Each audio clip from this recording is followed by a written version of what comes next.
Hey, it's Mark Lanier with your video thought for the day. Okay, today I want to move from goals to growth. This is our New Year's week after all. Now, if you've followed the last 3 days, I've talked about the difference between process goals and outcome goals.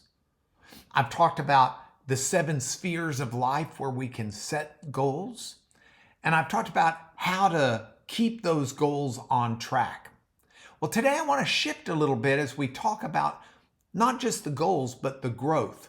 See, we've set the processes out for the year, but there's something deeper we can discuss, and that's the difference between achieving a goal and experiencing growth. Remember 2 Peter 3:18? That's the passage that says we should grow in the grace and knowledge of the Lord. It's important that we explore how our daily practices can lead to lasting transformation rather than just ticked boxes. So let me give you 3 points. First, I want to talk to you about a growth mindset. The Bible indicates that God's more interested in our growth than he is our achievements. Think about that for a moment. Consider how David went from shepherd to king. Wasn't an instant transformation, took a long time.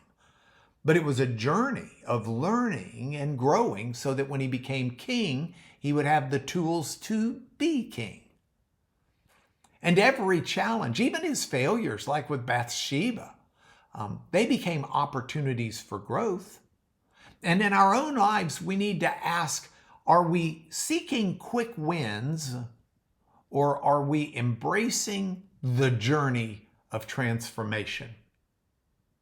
Romans 12 verse 2 is a favorite verse. It talks about being transformed by a renewed mind. There's a power in a good mindset. Let me give you a second point.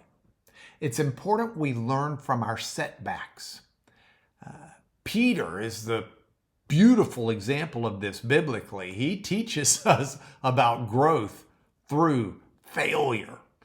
He denied Christ 3 times and he could have given up. But instead, this setback became a setup for greater ministry. And when our process goals don't go as planned, we can always view setbacks as feedback rather than failure. Feedback rather than failure. So we ask, what can I learn? Instead of, what did I do wrong? Use difficulties as opportunities to deepen our dependence upon God. Remember Paul's words in Romans 5:3 and 4, where he said, we glory in our sufferings because we know suffering produces perseverance, perseverance, character, and character, hope. Leads me to my third point. How can we create growth environments? I love gardening, but plants need the right environment to grow. We can't grow good cherries in Texas because we don't have enough chill hours. It doesn't get cold enough in our winter for the cherry to set fruit.